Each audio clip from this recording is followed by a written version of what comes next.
Revista Espírita. Jornal de Estudos Psicológicos.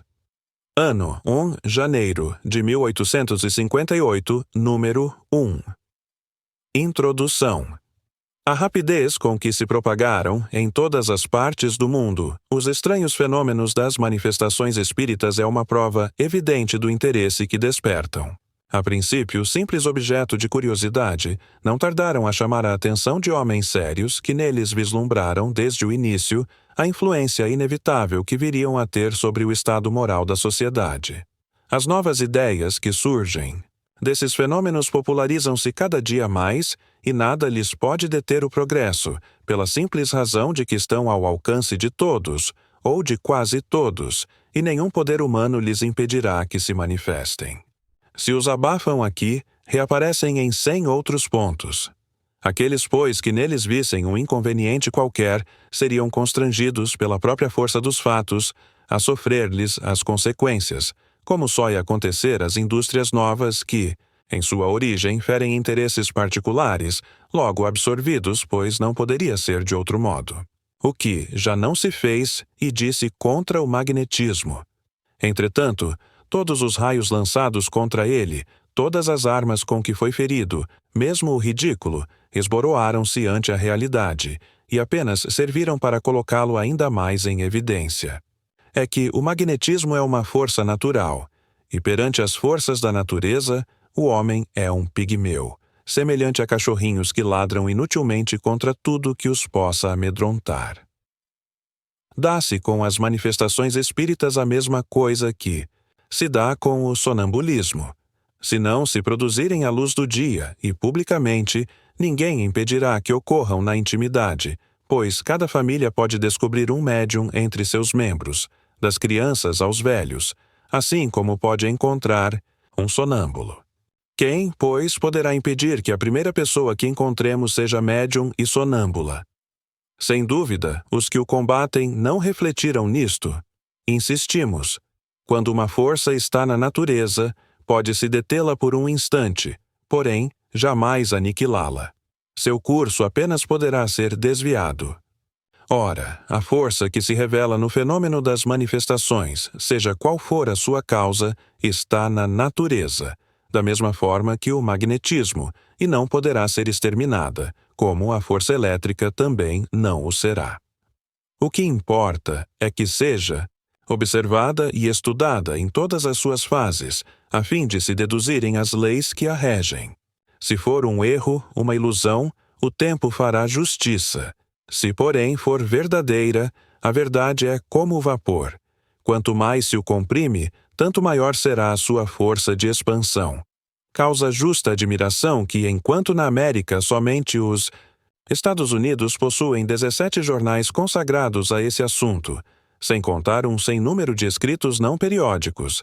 A França, o país da Europa onde tais ideias mais rapidamente se aclimataram, não possui nenhum Tennemab. Não se pode contestar a utilidade de um órgão especial, que ponha o público a par do progresso desta nova ciência e o previna contra os excessos da credulidade, bem como do cepticismo.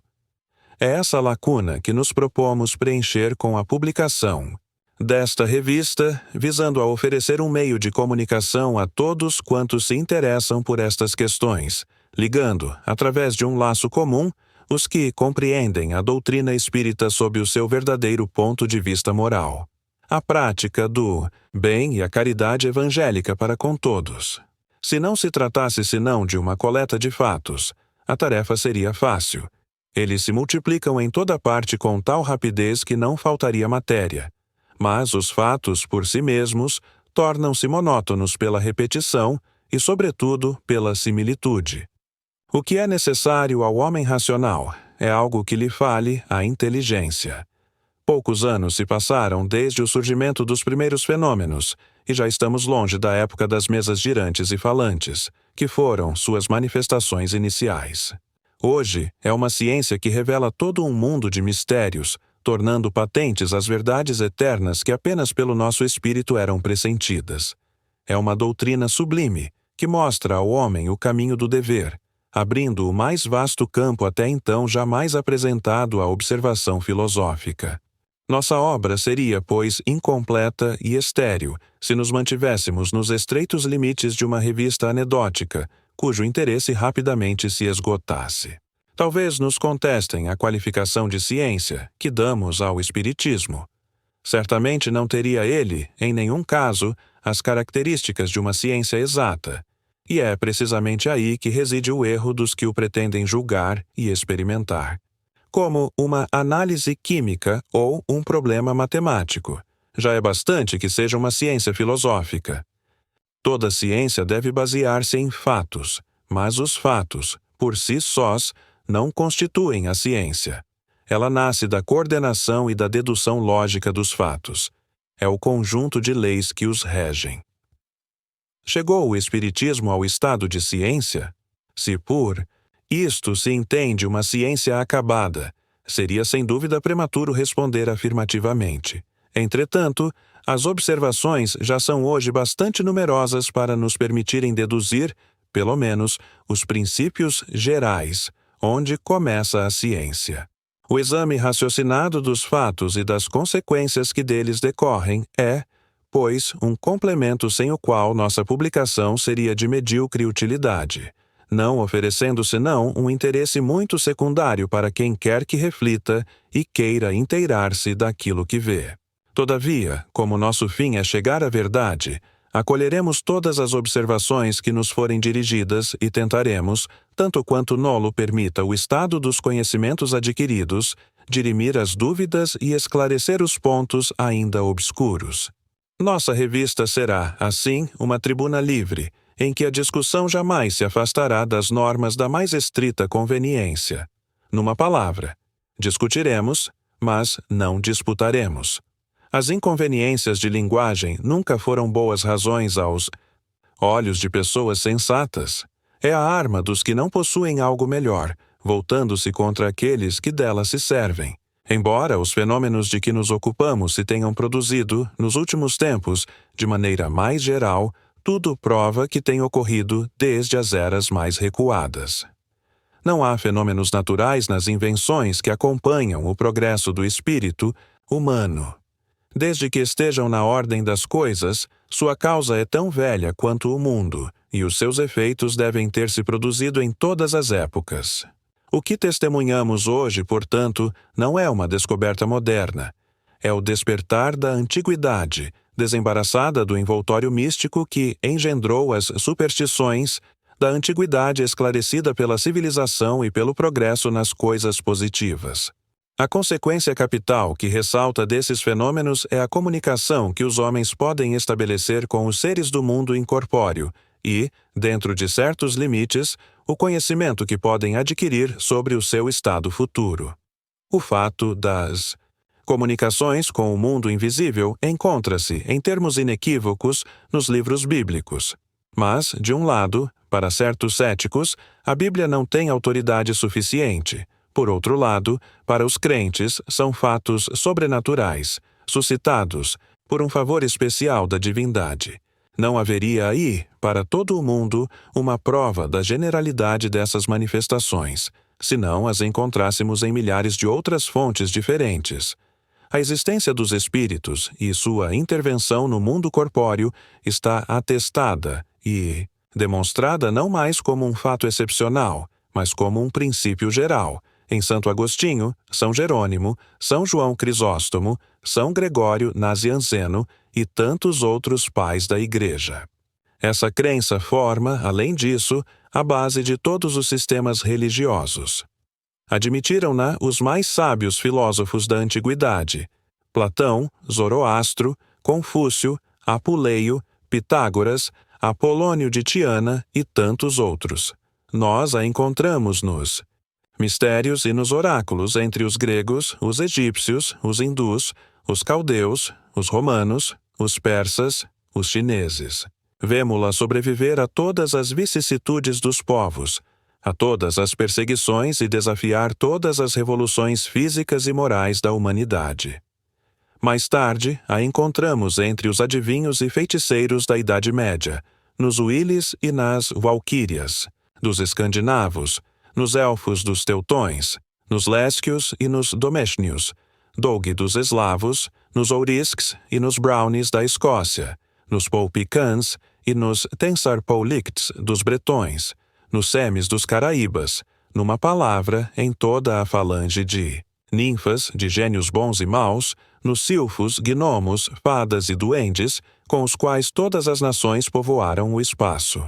Encontramos a prática das evocações entre os povos da Sibéria, no Kamchatka, na Islândia, entre os indígenas da América do Norte e os aborígenes do México e do Peru, na Polinésia e até entre os estúpidos selvagens da Nova Holanda. Sejam quais forem os absurdos que cercam essa crença e a desfiguram segundo os tempos e os lugares, não se pode discordar de que ela parte de um mesmo princípio, mais ou menos deturpado.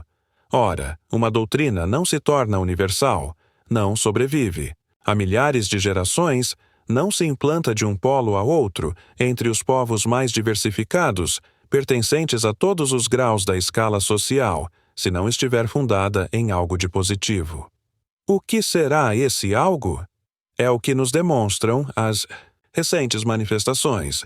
Procurar as relações que possam existir entre tais manifestações e todas essas crenças é buscar a verdade.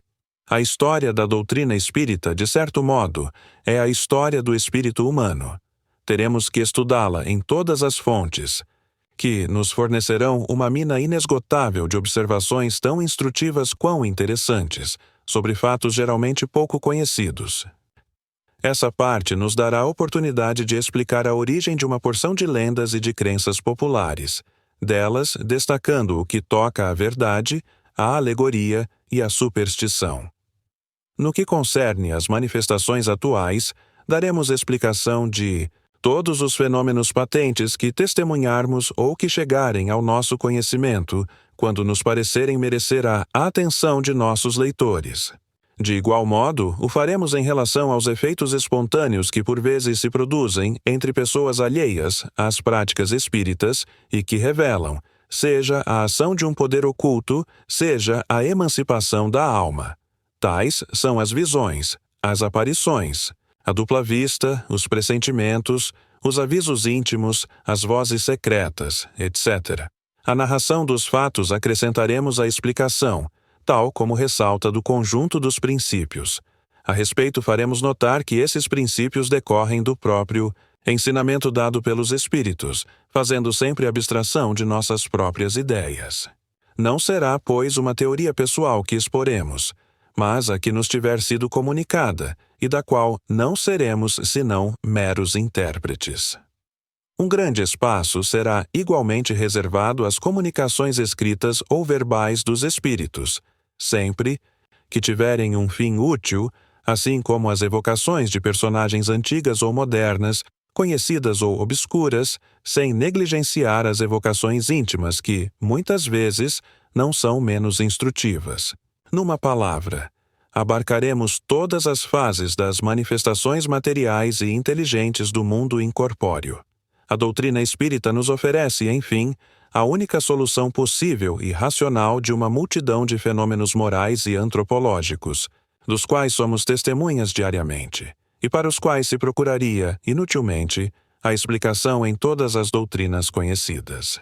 Nesta categoria, classificaremos, por exemplo, a simultaneidade de pensamentos, a anomalia de certos caracteres, as simpatias e antipatias, os conhecimentos intuitivos, as aptidões, as propensões, os destinos que parecem marcados pela fatalidade. E, num quadro mais geral, o caráter distintivo dos povos, seu progresso ou sua degenerescência, etc. A citação dos fatos acrescentaremos à pesquisa das causas que os poderiam ter produzido. Da apreciação desses fatos ressaltarão naturalmente ensinamentos úteis quanto à linha de conduta mais conforme à sã moral. Em suas instruções, os espíritos superiores têm sempre por objetivo despertar nos homens o amor do bem através dos preceitos evangélicos.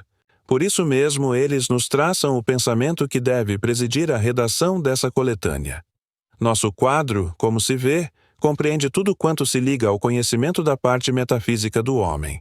Estudat, laemos em seu estado presente e no futuro, porquanto estudar a natureza dos espíritos é estudar o homem, tendo em vista que ele deverá fazer parte, um dia, do mundo dos espíritos. Eis porque acrescentamos ao nosso título principal o de Jornal de Estudos Psicológicos, a fim de fazer compreender toda a sua importância. Nota: por mais abundantes sejam nossas observações pessoais e as fontes onde as recolhemos, não dissimulamos as dificuldades da tarefa, nem a nossa insuficiência. Para suplementá-la, contamos com o concurso benevolente de todos quantos se interessam por essas questões.